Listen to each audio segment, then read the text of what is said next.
with that, I want to talk a little bit about this survey. Some of you are involved in this, so this might be information you already know, but if you weren't, I'm just going to give a quick overview of the survey that was administered at your school. Late September, early October, all participating school districts administered a survey with students. It was based on a validated measure for student well-being that aligns well with PERMA. It had 4 key constructs: joy of learning, school connectedness, educational purpose, and academic efficacy. And so we have been able to pull those responses together to create a regional level report and also district level reports.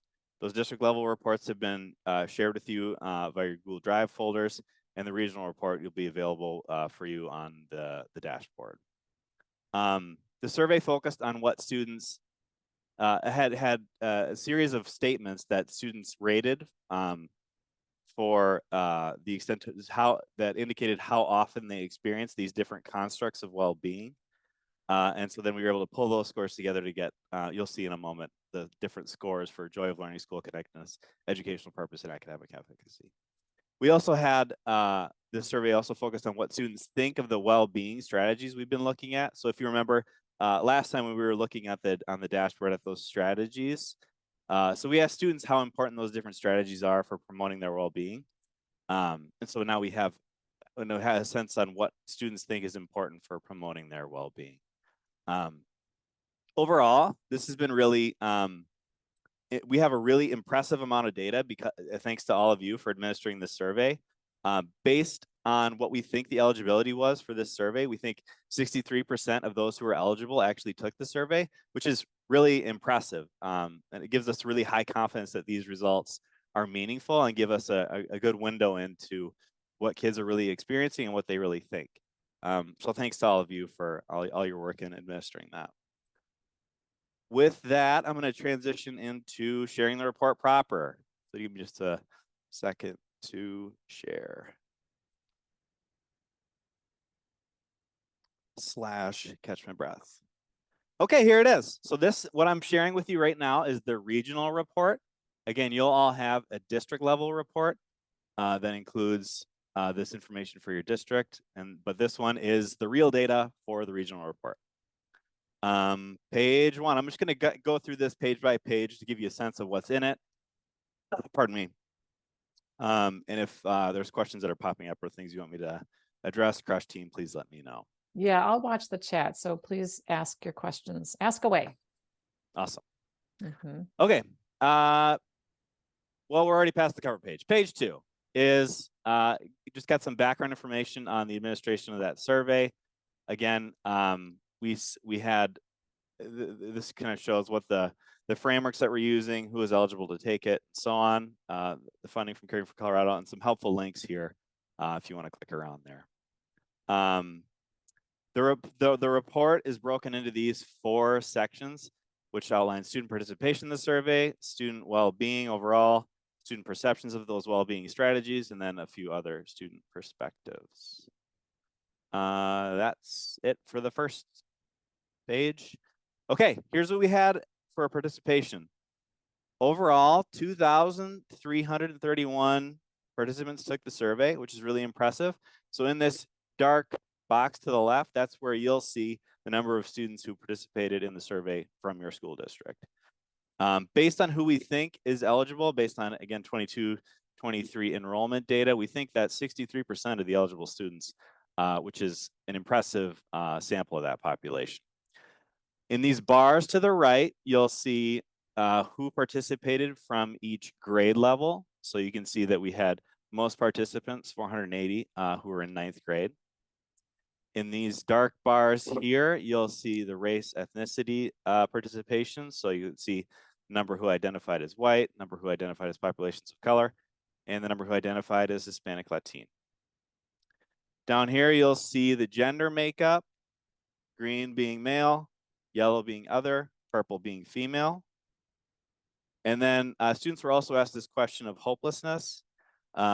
So you'll see the question right here. During the past 12 months, did you ever feel so sad or hopeless almost every day for 2 weeks or more in a row that you stopped doing some usual activities?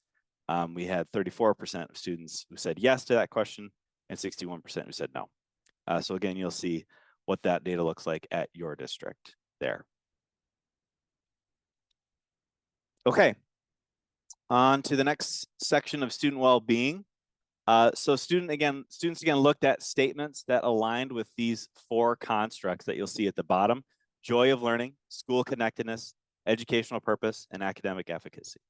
Students rated how they have felt over the last 30 days for each statement, with the options of almost never at the bottom, sometimes, often, and almost always. So you'll see, I want to just explain how the numbers really quick work really quick. A score of 4 would correspond to all students. You see a score of 4 if every person surveyed in a sample selected almost never or almost never for every item belonging to a construct. To the other end, a score of 16 would be every student in the sample selecting almost always to every item in a construct.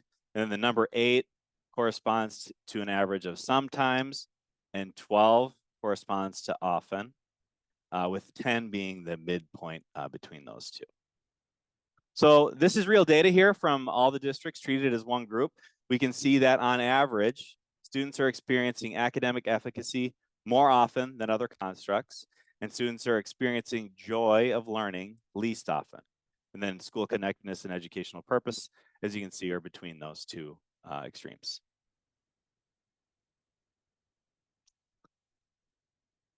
The other thing we were able to do was to pull together those constructs to generate overall well-being scores.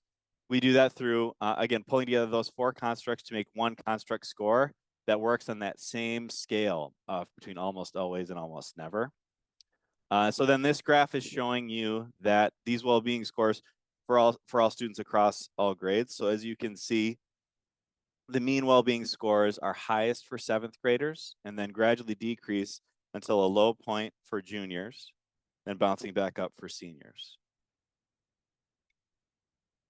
Hey, Ben, I'm just wondering, can we look at the constructs just, or at least show people where they can look to see what was measured for the constructs, the questions? Would that be helpful? Or maybe. Yeah, I don't know how to do that quickly. Maybe just show in the report, because Oh, I in the think that report, it sure, can be yeah. helpful for you all to see what were they asked related to joy of learning. If that's something that is looking lower, what were the questions? Yeah, of course, yeah. Yeah. Thanks, Carla. Mm-hmm. So on page 4 of this report, if you you can find the questions that comprise each construct with a little link here. I don't know that I'll be able to open this and continue to share. So maybe I can show you after I finish going through this report, and then I can come back around on that. All right, thanks. Yep. Okay. This is another page showing how we can look at these constructs across groups. So for example, in this graph at the top, we can compare the extent to which different gender groups are experiencing joy of learning, school connectedness, educational purpose, and academic efficacy. There's 2 points to highlight, is that students who selected other as their gender are significantly lower than males and females in all forms of well-being. You see those yellow bars being lower. Another item here is that male students are seeing higher connectedness than females, and females have higher educational purpose and academic efficacy than males. They were a lot closer on joy, with females being slightly higher. And then the graph at the bottom of this page compares race ethnicity groups across those same constructs, where that dark gray corresponds to white. Blue is populations of color, and then magenta is Hispanic Latino students. And you can see that all these groups were pretty close on joy of learning and educational purpose here and here. But then you start to see discrepancies in academic efficacy, where white was higher, and school connectedness, where white was higher, and Hispanic Latino was lowest. In your district reports, some of you will have these graphs and some of you don't. And so this is based on the number of students who identified with a given group at your district. And if we had enough to meet the minimum threshold to have some comparisons there, then we included those charts. If we didn't, we couldn't. So if you don't have any of those comparison groups or charts on your district level report, you can still lean on this regional report to give you a stronger sense of what students in these different groups in your school are experiencing. We're putting this information out because it can help us think about how to try to promote well-being for all of our students, knowing that different students are having different experiences of our schools. Important to note here also that if we see differences across groups, it's not because any groups are deficient in any way, but when we see discrepancies, and it's an opportunity for us to be thinking about how our schools can be involved in eliminating those disparities and helping those groups that are experiencing lower forms of well-being experience more well-being. So helpful lenses for us in action as we're moving into these stages of promoting well-being. I'm going to keep cranking on. Okay, I think switching. maybe stop for just a second and see, are there any questions? I know this is a lot. So Yeah. Does anybody have a question about, there's a couple questions about finding the reports, and we're going to share those in just a few minutes. So you're all good on that. Nobody's supposed to have the report yet. So and then we'll be able to show you where to find this regional report, and you'll also have a district level report. So you'll have both to look at. Yep. But any other questions about what you're seeing or why?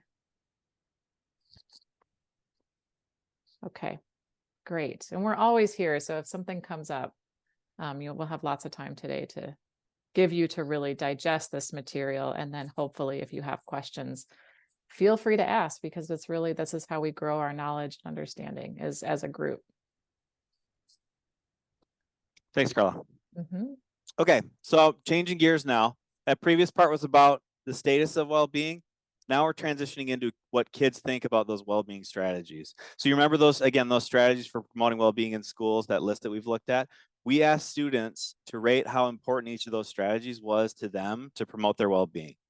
So now we're going to see what students think. We use this scale. Most important is this dark blue, very important, this slightly lighter blue, somewhat important, even lighter blue, and then not important is that gray. We can interpret these results together by saying, we can see that between these two, 50% on this example strategy identify this strategy as either most important or very important. So that's how these kind of stacked bars work. There's also information here in this little bubble on where those strategies came from, and a link there if you're interested in clicking it. Okay, drum roll. Here's what kids think. It's a lot of information because there's 18 strategies there. But I just wanted to orient everybody to this district level report. Again, the legend is at the bottom, where darkest blue is most important, all the way down to not important. One thing to underscore for me in general themes here is that so few students really viewed any of these strategies as not important. So for every one of these strategies, at least 90% of the students view them as at least somewhat important. So to me, that tells me that we're on the right track with all of these. But then further, when we dig into what students view as very important and most important, we see some practices bubbling up. One to highlight that I think is pretty interesting is to give students more freedom. A lot of students thought this was most important, which is going to be really fun for us to sort out, because when we asked all of you when we were together 2 weeks ago, which practices you were most excited about, we were least excited about giving students more freedom. So it'll be fun for us to sort out, where we have opportunities to give students freedom and what that might look like for all of them. Again, I don't have time to go through this. We can dig in. You'll have this for what students at your school district think. And also you'll have access to this regional report. So it can be interesting to see some of those comparisons there as well. Okay, one last page. This students were also asked to rate their agreement on 3 statements.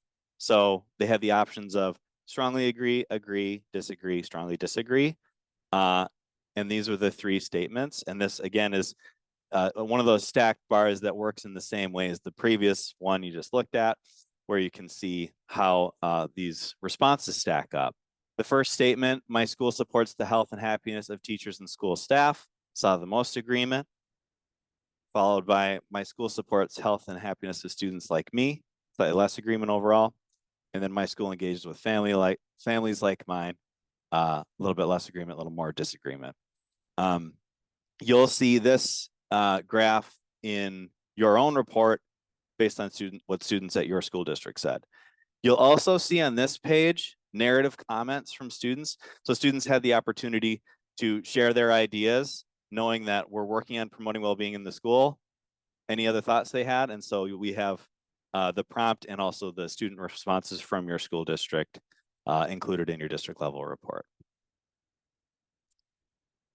This is the end of the regional report. One thing I want to say about this one is that